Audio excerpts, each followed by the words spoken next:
Assalamu alaikum friends, I hope everyone's doing okay. Welcome back to another episode of Let's Talk About It with Sidra Bhatt. I hope आप सब लोग खैरियत से होंगे. आज मेरा टॉपिक है यूनिसेक्स टॉपिक है और टॉपिक का नाम है वेट लॉस और वेट गेन.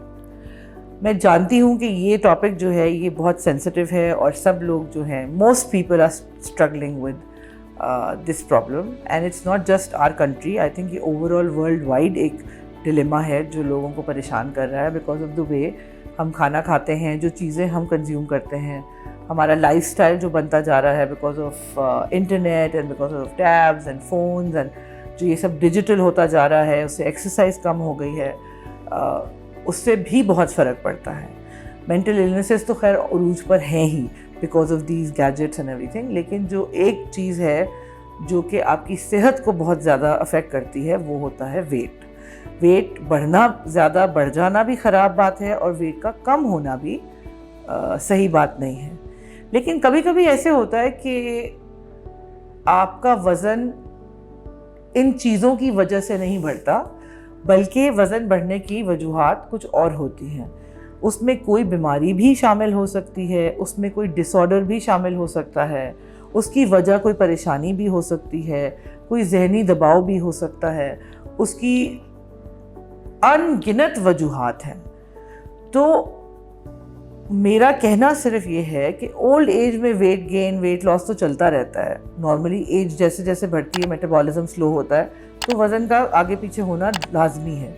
लेकिन जो इम्पॉर्टेंट बात है वो ये है कि जब आप किसी से मिलते हैं, कोई खातून है जिन्होंने अभी 2 महीने पहले उनकी डिलीवरी हुई है, उनका बच्चा हुआ है और आप उनसे मिले और आप उनको मिलकर कहते हैं हाँ बेटा तुम कितनी मोटी हो गई हो, तुम्हें पता है तुम्हारा हस्बैंड तुम्हें छोड़ देगा. या फिर आप उनको मिलकर कहते हैं हाँ, तुमने अपने आप को शीशे में देखा है. तो अगर वो आपको मुड़ के ये कह दे कि जी आंटी मुझे शीशे में रोज़ मैं ही देखती हूँ, आप नहीं देखती, तो फिर क्या आगे से आपकी इज्जत रह जाएगी. ऑब्वियसली अगर उस बच्ची ने 2 महीने पहले डिलीवरी हुई है उसकी, तो पहले तो वो अभी उसकी बॉडी सिस्टम इतना बुरी तरह झुंझड़ गया है कि वो उसी से सर्वाइव करने की कोशिश करे. उसके बाद वो पोस्ट नेटल जो उसका चल रहा होगा सिलसिला, जहाँ पर उसको बाउट्स आते होंगे, उसकी नींद पूरी नहीं हो रही, वो खाना नहीं खा रही, वो नहा नहीं रही, वो एक न्यूबॉर्न बच्चे को देख रही है, अकेली रहती है, मियाँ उसका नौकरी करता है तो वो सब कुछ अकेले संभाल रही है, ये सारी स्ट्रगल वो अकेले कर रही है. तो वो सब कुछ करेगी या फिर वो अपने वेट को लेकर अगले दिन उठ के जिम चली जाएगी. और अगर वो चली जाएगी जिम तो फिर आप जैसी खवातीन ही उस औरत के बारे में बात करेंगे, भाई इसको तो अपनी फिगर की पड़ी हुई है, बच्चे का तो इसको कोई ख्याल ही नहीं है. फिर जब वो ब्रेस्ट फीड अगर करा रही है तो ब्रेस्ट फीड कराने से भी वेट गेन होता है. तो वो आपको क्या मजमे में खड़े होके, शादी या ब्याह की किसी फंक्शन के बीच बाजार खड़े होके सारी डायरी खोल के दिखाए कि उसका वेट क्यों बढ़ गया है. उसके बाद आप, ये एक चीज़ है, प्रेगनेंसी तो एक बात है, किसी को थायराइड का इशू है, कोई कोई कोई मेडिकेशन ले रहा है उसकी वजह से वेट गेन हुआ है, किसी को कोई मेंटल डिसऑर्डर हो गया है जिसमें खाया नहीं जाता, तो वो पतला होके बेचारा, जो इंसान 5 फुट 6 इंच की लड़की है वो टोटल 90 पाउंड की रह गई है. तो बजाय आप don't talk about her weight, obviously she knows that she is looking bad. Obviously जिस इंसान पर गुजर रही है उससे ज़्यादा तो किसी को नहीं पता कि मेरे साथ कोई प्रॉब्लम है. आप उसको पिन पॉइंट कर करके, आपको लगता है कि पिन पॉइंट करने से वो मसला हल हो जाएगा. मेरा नहीं ख्याल, ऐसा कभी भी नहीं होता. Be more empathetic, be more sympathetic. आप be understanding. किसी को मिलते हैं, किसी को देखते हैं तो किसी ऐसी बात पे बात करना जो उनके विजुअल परसेप्शन को डिस्क्राइब कर रही है या डिस्कशन उसके ऊपर बात करना. तुम्हारे बाल क्यों गिर गए हैं, तुम ऐसी क्यों हो गई हो, तुम वैसी क्यों हो गई, क्या ज़रूरत है. 5000 और बातें हैं. पॉलिटिकल शहबाज शरीफ को डिस्कस कर लें, डोनाल्ड ट्रंप को डिस्कस कर लें. Mean there so many things you can talk about. And ये ज़्यादा लेडीज़ के साथ ही होता है. आदमी मोटे हो जाएं, उनकी तोंद निकल आए, वो गंजे हो जाएं, उनको कोई कुछ नहीं बोल रहा होता. खवातीन, और सबसे मेजर एक जो प्लेयर है इस पूरी गेम में वो होता है मियाँ छोड़ देगा. तो जहन्नुम में जाए फिर ऐसा मियाँ जो 4 पाउंड वजन बढ़ने की वजह से ही अगर छोड़ रहा है तो फिर छोड़ ही देना, फिर वो जाए किसी और के पास.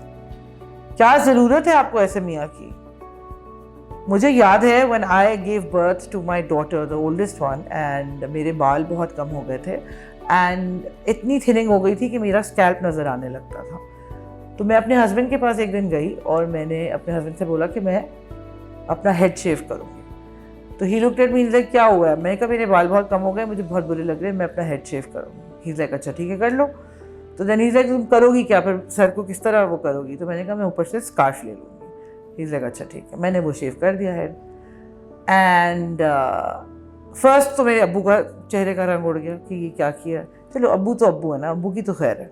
उसके बाद हम एक जगह गए, एक किसी जनाजे में गए, वहाँ एक आंटी मुझे मिली, उन्होंने देख लिया कि मेरा सर पे से, मैंने बोला हाय अल्लाह ये तुमने क्या किया है, ऐसे कैसे तुम कैसे कर सकती हो ये, तुम्हें पता है तुम्हारा मियाँ तुम्हें छोड़ देगा। एंड आई वाज लाइक अच्छा आंटी अब अगर छोड़ देगा तो फिर अब क्या हो सकता है। That was just my stance and then I told her कि मेरे तो मियाँ ने मुझे हेल्प की थी वो पूरा रेजर करने में ना, तो वो यूँ थी वो ये क्या बोल रही है। तो ऐसे लोग होते हैं जो अंडरस्टैंड करते हैं और ऐसे लोग होते हैं जो आउट ऑफ द बॉक्स सोचते हैं। आप भी कोशिश करें to think out of the box,